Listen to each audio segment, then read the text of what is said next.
Hello, everyone. And yeah, today I will talk about LinkAhead.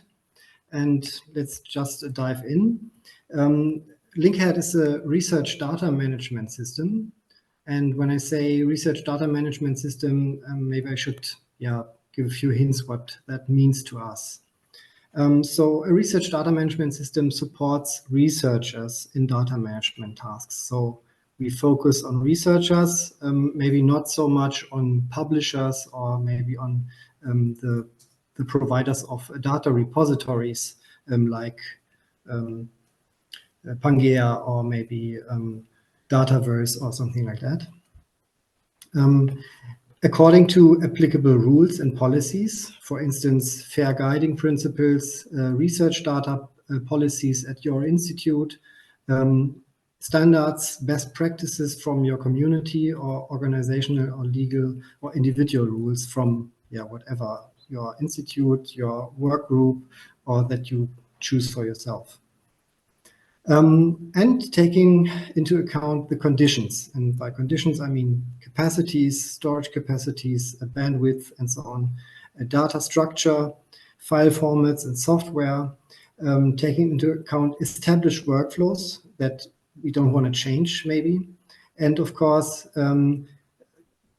we count legacy data resources under the conditions, because legacy data sources are really an asset if you can make them work for you, right?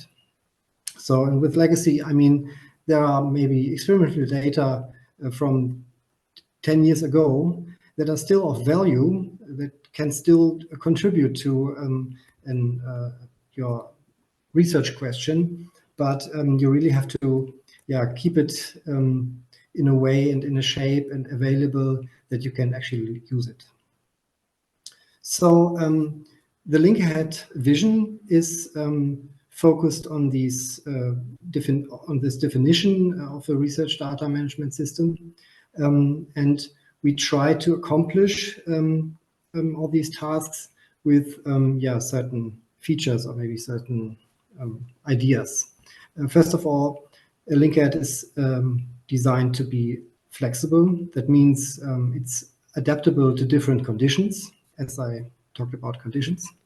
It is designed to be agile, so we want to be able to change the research data management system step by step to improve and to grow it over time. So start simple and maybe small, and then build it up to a fully fledged system that does everything that you want it to do. And it should be unobtrusive. So researchers should still be able to conduct the research in the way that best fits their needs and stick to the workflows and stick to the tools that they want to use. So ideally, LinkAhead would be such a little robot that does all the work while the researcher is not in his office.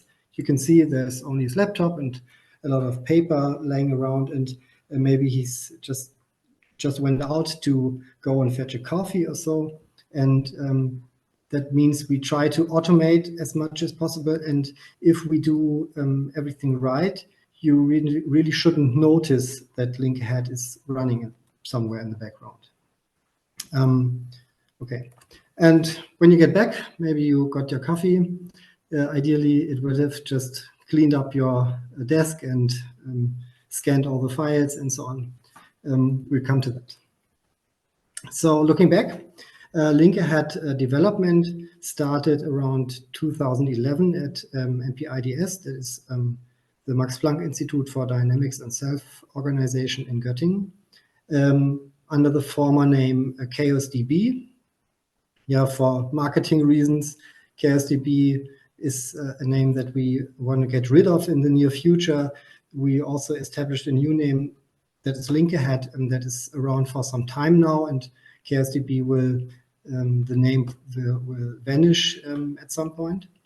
It's used in production since 2016 at the MPIDS in some of the work groups, and has been published as open source software in 2018. and has increasing prevalence since 2020 maybe. And in the meantime, between 2018 and 2020 also happened the founding of our company, Indiscale GmbH. And the idea of Indiscale GmbH was that we somehow need to establish a way of having long-time support and finance for development for this software. And as many of you will know, it's sometimes complicated to keep the software development of a piece of software running when some projects just end. Okay, so you need to have some framework where you can continue the software development. And it's been used for very different purposes. Among them is sample management as a literature database that is in non-scientific environment, but researchers from the field of law, for management of raw data, for the automation of data processing, for laboratory automation in general, and indexing and annotation of data lakes and repositories, and some more. So the open source software package can be viewed and downloaded at gitlab.com. There are several repositories because we have several modules that contribute to the whole system. And the LinkAhead software can be downloaded as well there. And Indiscale, the software company, is only a provider of services. You can use LinkAhead with Indiscale's help or without it. And Indiscale and KSB are basically the same thing. So there's everything is open source, so you don't need to buy another license to use some magic LinkAhead. And if you don't buy it, you can only use the KSB. So it's really the same. So LinkAhead in the daily research routine might look like this. We have a data lifecycle here that many of you might have seen in this or in another shape somewhere. And so the scenario would be maybe that data is collected during experiments, maybe using an electronic lab notebook, maybe using some automated system for collecting data in experiments. You somehow extract parameters for numerical simulations that you might want to conduct in parallel to the experiments, maybe to see if your new model fits the real world or whatever. And maybe in the aftermath, you do some data analysis or post-processing of this collected data. And maybe something of this research activity then is being able to be condensed into a publication. And from this publication, maybe you find new ideas, new research questions, maybe you develop standard procedures of operations or whatever. And very often this then leads to another cycle of collecting data in an experiment, in numerical simulations, collecting data in analysis, and so on. And now the idea is that we want to put LinkAhead in the middle of this, and being the second software that you use in your daily research. The first software being an electronic lab notebook, being some script that does the numerical simulations, or being a script for data analysis or whatever. And also the second last software that you use before you publish your data to the world or share it with colleagues, because from LinkAhead you could just export the data that you have there in a format that can then be imported by repositories like Dataverse or Pangea or similar. So second software after the lab, and last but second software before you publish something. And LinkAhead collects not only the data, but it also documents which piece of information comes from where. And so you can build the lineage of the data and have that documented in LinkAhead as well. You collect metadata, but you also monitor or directly collect data, so raw data in the system. But yeah, usual work flow is that you collect more or less homogeneous data in maybe a specialized system and only annotated with metadata in LinkAhead, or you collect data in files and only monitor and annotate those files somewhere. You store those files somewhere and annotate them in LinkAhead to make them findable. And yeah, so this might be how you use it in a daily setting. LinkAhead does this by coming with some features. Without going into much detail, I will just list them. Maybe we will have time during the questions to spell them out if you're interested. So first of all, LinkAhead comes with a semantic data model and searching capabilities, which makes it ideal to search for data from a human perspective, because you can just enter something like find experiment from 2015 or whatever, and then give some more filter information that you want to filter for.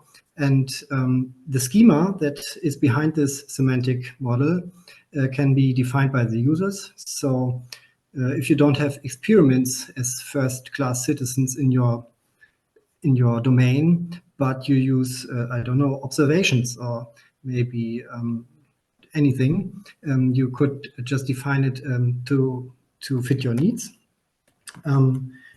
LinkAhead comes with a web-based user interface. So if you actually want to have a look at some data objects, you could do this via the web interface. But most of the time, especially for automated processes, you won't use the web interface itself, but maybe only for triggering automated processes. Then you can have interaction with external file storages. There can be just a POSIX file system or any other file storage somewhere. And you have the possibility to execute server-side scripting. So you could trigger via the server an analysis pipeline or something like that. It has an integrated ETL system, which is interesting if you want to monitor a file system, and every time a new file is being stored there, the ETL system would just crawl it and extract metadata or even raw data from it and make it findable in the LinkAhead. It comes, of course, with user management that is needed at your site, and it has a role-based access control, so you could even use it to make the data available to your colleagues from different work groups or different institutes, and of course to restrict who can read and who can write what.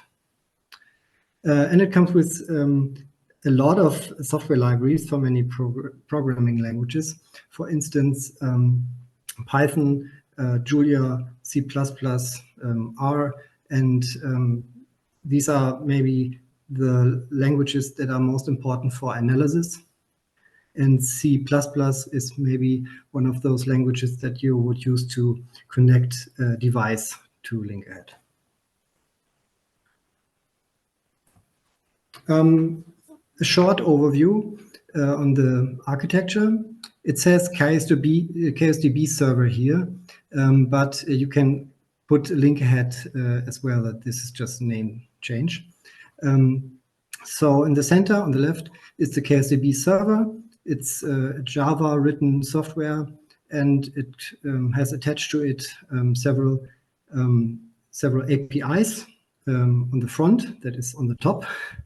The REST API is being used by the Python library, and the gRPC API is used by the other libraries that you can see there. And in the backend, we have an SQL database where we store metadata and all the data that is relevant for user management and so on. And then we have a file backend, an abstract file backend, where we connect actual file backends for like local or network file systems to the KSDB server. And on the left, this is an overview on our crawler. So that is our ETL system. And it shows how this would work. The crawler will run over a file system, maybe through folders like experimental data, simulation data, data analysis. And when it finds a file there, it uses a plugin to open the file, extract metadata, and then it identifies these files with the structure, so the schema that is stored in the LinkAhead server. And it will identify experimental data with experiments and analysis data with analysis and so on. But you have to, of course, configure it like that. So, and then it would see, oh, do I know this file already? Maybe it just changed or someone copied it to another location or so. And it might update or insert the data that it finds in the file. So when I come to this crawler, I should say this is one of our main services that we provide from Indiscale, that we configure and fine-tune these crawler for our customers. And on the other side, so this crawler is maybe data ingestion or data import. And on the other hand, we might want to know how we could use this data that is already in the LinkAhead server.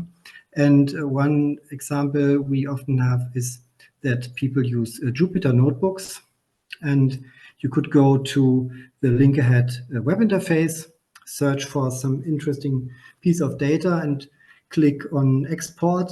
And then you will be able to just copy paste a string that you can use to import data in your Jupyter notebook, or you could, of course, just use the KSDB Python client library to interact with the server and just write it yourself. But the short way would be to search for it in the web interface and then move it to the Jupyter notebook. And another question we often face is how can we integrate electronic lab notebooks? And this is, it's a topic of its own, and that's why we have a video where we demonstrate this for eLab FTW. There are a few other lab notebooks that we already have experience with, but this is still in development for the most of them. So if you're interested in that, we could also make this a topic of our discussion. And then there's the live demo. You might want to check it out right now or later. It's under demo.indiscale.com. I won't show it now because I think the time wouldn't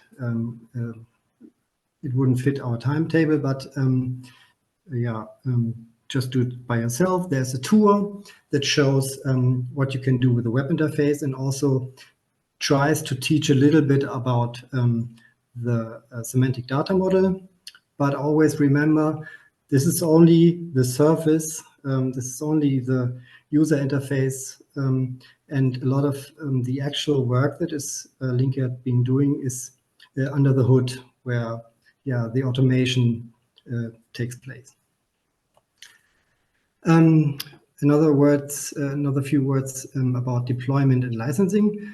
You can deploy LinkAhead on premise. Actually, that is the case for all our customers. You could, in principle, deploy it in the cloud. Sometimes we show it just for demo reasons, but nobody ever yeah, bought that from us. So usually we deploy on premise. And once more, all of our components are open source software, licensed under AGPL version 3, and the documentation is freely available online.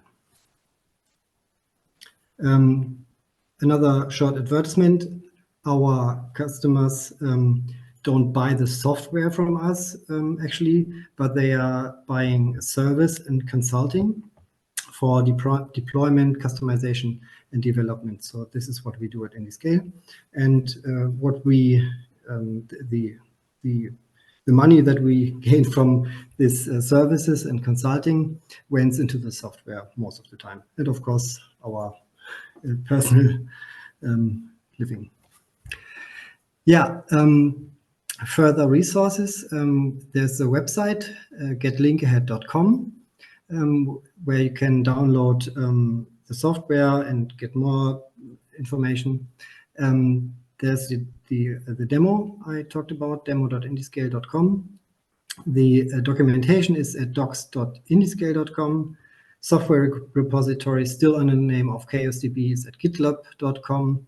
And there's also a software paper from 2019 in data that you can find, and which is open access.